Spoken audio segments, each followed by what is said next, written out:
Bienvenue sur cette chaîne YouTube consacrée au procès contre Michael Jackson ayant eu lieu en 2005.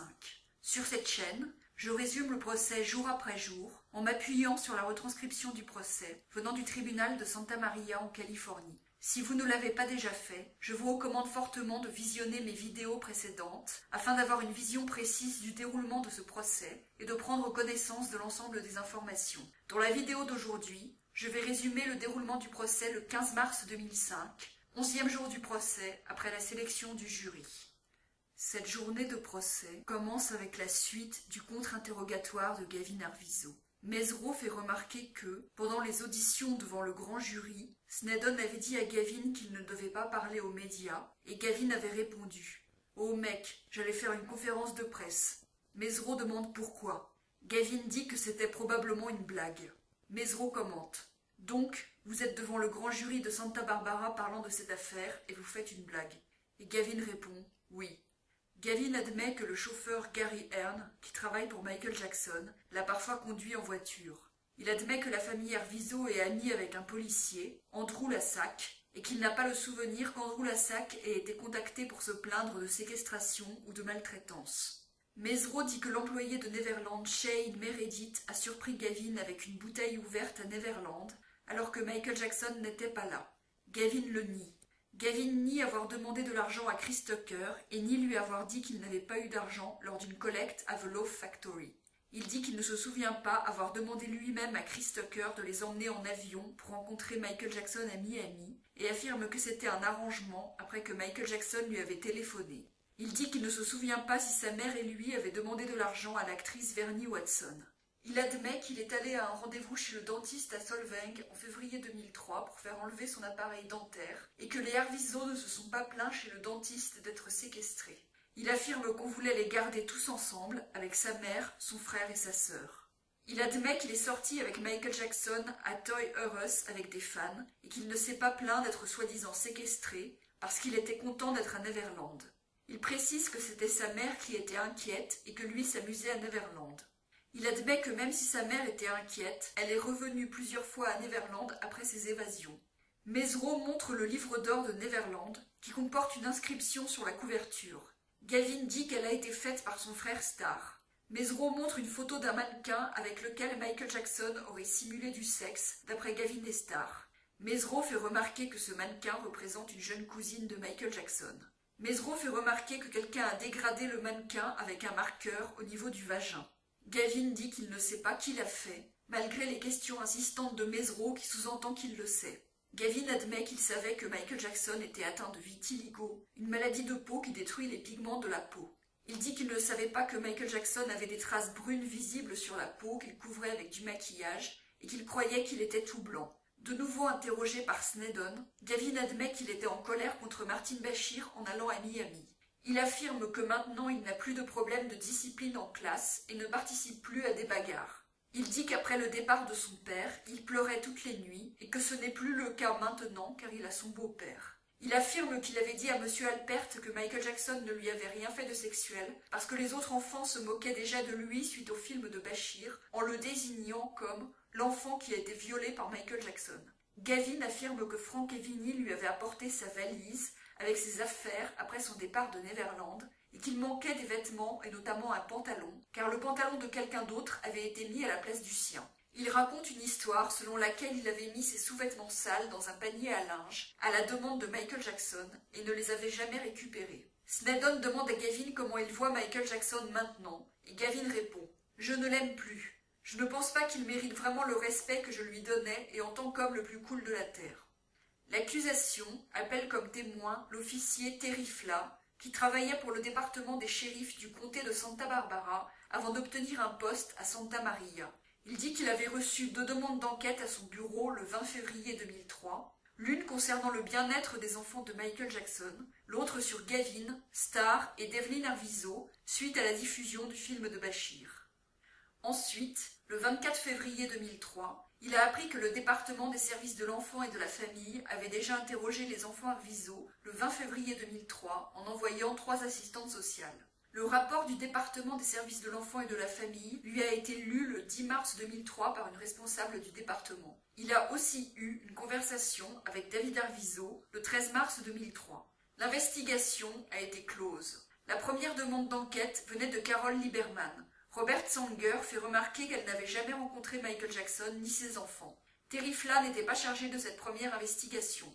La deuxième demande d'enquête venait d'un directeur ou quelqu'un de l'administration du Los Angeles School District et il est indiqué dans le document que Gloria Allred s'était plainte concernant des extraits du film de Bashir. Gloria Allred est une avocate médiatisée et Carole Lieberman une psychiatre médiatisée. Robert Sanger fait remarquer que les personnes déposant des demandes d'enquête peuvent avoir un agenda. Terry Fla a conclu dans son rapport le 16 avril 2003 qu'il n'y avait pas d'activité criminelle en cours. L'accusation appelle comme témoin le lieutenant Jeff Klapakis, qui était un supérieur de Terry Fla à Santa Barbara avant que ce dernier change de bureau. Il a assigné l'investigation à Terry Fla. C'est lui qui a pris ensuite la décision de ne pas poursuivre d'investigation après que Terry Fla avait parlé avec le département des services de l'enfant et de la famille et David Arvizo. L'enquête a été réactivée en juin 2003, après qu'il a reçu un appel téléphonique de Tom Sneddon, puis un appel de l'avocat Larry Feldman, qui lui a dit que Starr et Gavin avaient parlé au Dr Katz, puis après que Jeff Klapakis a parlé au Dr Katz. Les entretiens ont ensuite été faits par le sergent Robel et le détective Zelis. Robert Sanger fait remarquer lors du contre-interrogatoire que Carole Lieberman prévoyait de faire une conférence de presse le lendemain de sa demande d'enquête. L'accusation rappelle comme témoin le sergent Steve Robel. Il a été l'enquêteur en chef sur les accusations des Arvizo contre Michael Jackson. Il a interrogé les Arvizo le 7 juillet 2003, Janet et les enfants. Avant, il avait eu connaissance du rapport de Terry Fla et du rapport du détective Zelis sur les déclarations du Dr Katz. Un autre entretien a eu lieu avec Gavin le 13 août 2003. Steve Robel identifie des objets qu'il a saisis à Neverland lors de la perquisition du 18 novembre 2003. Il a notamment saisi un livre avec certaines photos montrant de la nudité et des magazines pornographiques dans la chambre de Michael Jackson. Il a aussi pris les empreintes de mains et doigts de Gavin et Starr Arvizo. Il confirme qu'aucun des livres et magazines saisis n'est illégal. Il admet qu'il y avait un grand nombre de livres entreposés dans différentes pièces à Neverland, dont certains dans des boîtes. Il estime qu'il y en avait au moins plusieurs centaines.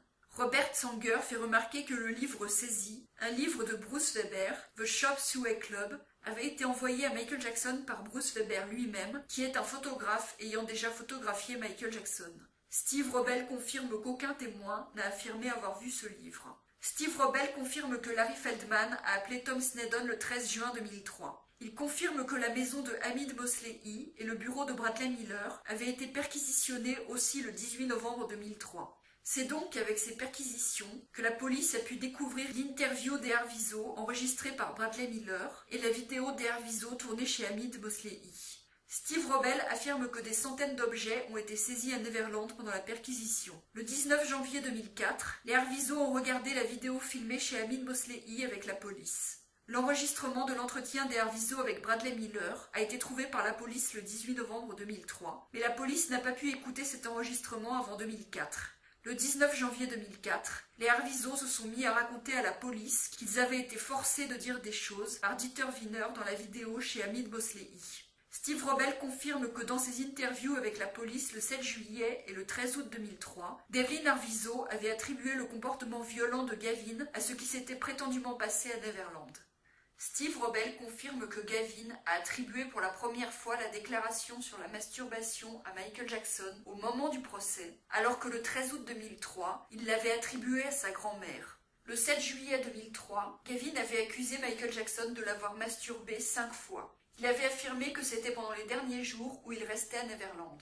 Le 25 novembre 2003, Gavin a affirmé que des agressions avaient pu survenir avant l'interview avec le département des services de l'enfant et de la famille, donc avant le 20 février 2003. Devant le grand jury en 2004, il a affirmé que c'était entre le 2 mars et le 12 mars 2003. La police a pu établir qu'il y avait 2 ou 3 jours pendant cette période où Michael Jackson n'était pas à Neverland.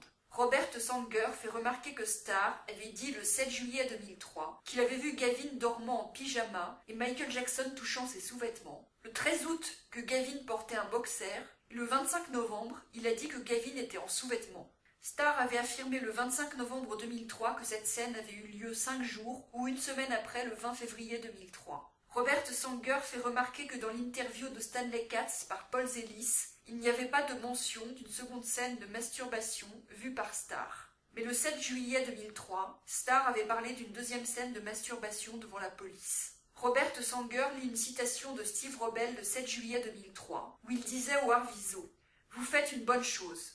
Ce sont eux qui ont fait du mal, pas vous. Je me fiche de combien d'argent ils ont, qui il est, mais il a fait du mal. Vous êtes les victimes. Votre famille l'est. Nous allons faire de notre mieux pour l'amener devant la justice. » Robert Sanger dit donc que Steve Robel n'avait pas l'esprit ouvert de quelqu'un cherchant à savoir si les Arvizo disaient la vérité ou non, et Steve Robel répond qu'il voulait rassurer les Arvizo. Mais de toute évidence, Steve Robel avait dès le début un parti pris contre Michael Jackson.